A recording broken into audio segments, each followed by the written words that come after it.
வணக்கம் நண்பர்களே, உங்களை இந்த லேர்ன் இங்கிலீஷ் இன் தமிழ் யூடியூப் சேனல் மூலம் வரவேற்பதில் மிகவும் பெருமிதம் கொள்கிறோம். நாம் இப்போ பார்த்துட்டு இருக்கிறது என்னென்னா ப்ரிப்போசிஷன் பற்றிய தொடருங்க. இது இந்த தொடரில் 2 விதமான விஷயங்களை நம்ம மொத்தமாக பார்த்துட்டு இருக்கோம். ஒன்று வந்து நீங்கள் ஆங்கிலத்திலையும் தமிழ்லையும் எழுதும் பொழுது ப்ரிப்போசிஷனில் என்ன வித்தியாசம், ரெண்டாவது இந்த முக்கியமான preposition across, along, alongside, அதுக்கு அர்த்தம் என்ன, அதை எப்படி உபயோகப்படுத்தணும் அப்படிங்கிறத பற்றியும் டீட்டெயிலாக பார்க்க போகிறோம்.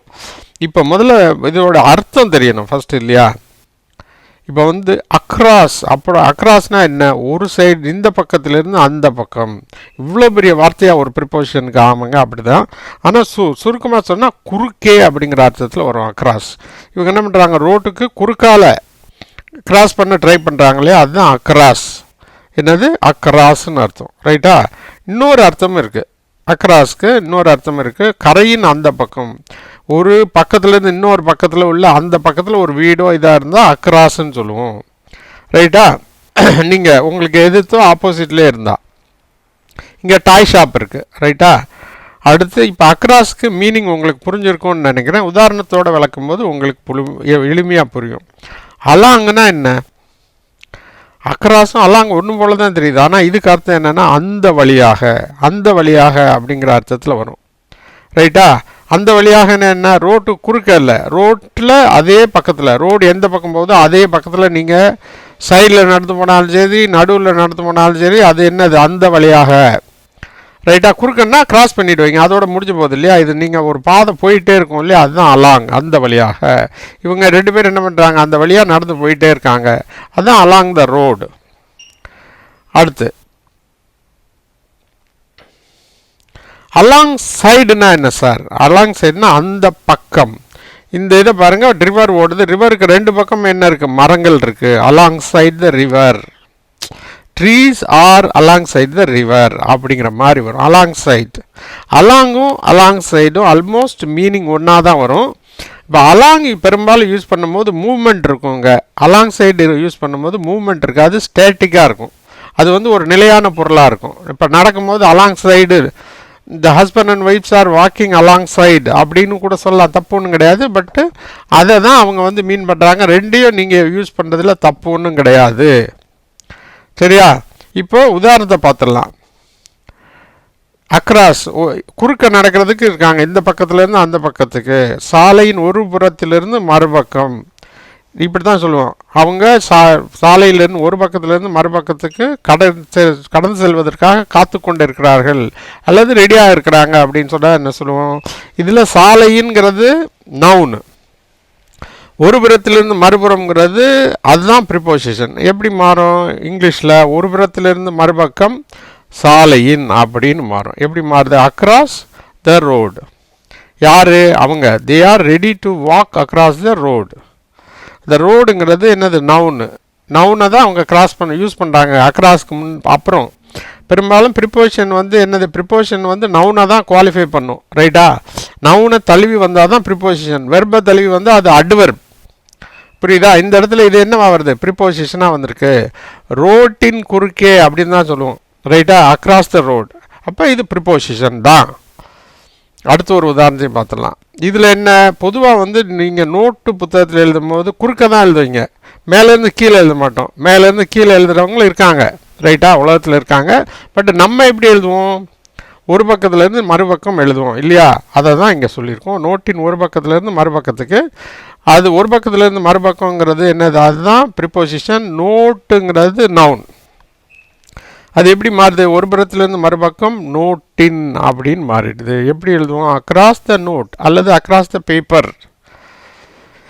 She was writing across the paper, ஐ ஆம் writing across the exam paper, right? இப்படி தான் சொல்லுவோம், புரியுதா?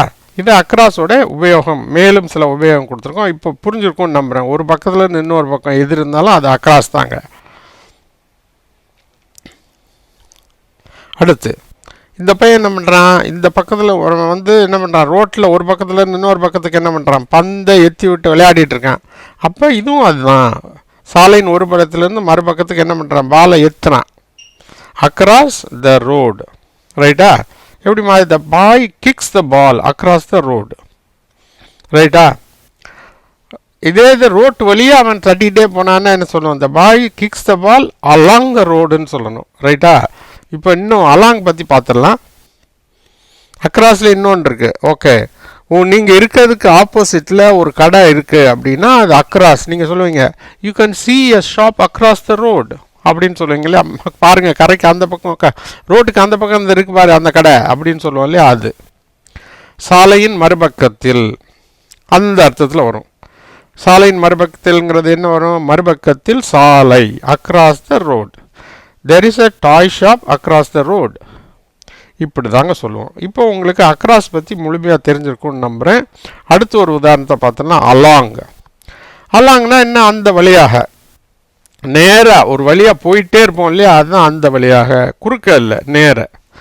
இப்போ இந்த யானை என்ன பண்ணுது? சாலையின் வழியாக நேராக நடந்து போயிட்டுருக்கு. ரைட்டா? அப்போ சாலைங்கிறது தான் நவுனு, வழியாகங்கிறது ப்ரிபோசிஷன். எப்படி மாறும்? வழியாக சாலை அப்படின்னு மாறும். Along the road. The elephant is walking along the road. ரைட்டா? The team is running along the road அப்படின்னு சொல்லலாம். There is a parade along the road அப்படின்னு சொல்லலாம்.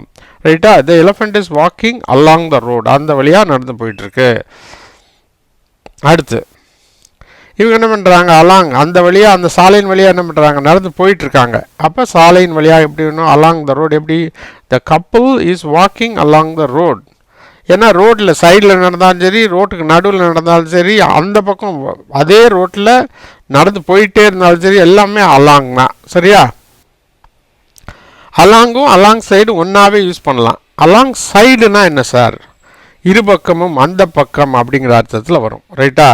நதியின் இருபக்கமும், இருபக்கமும் நதியின், அலாங் சைடு த ரிவர்.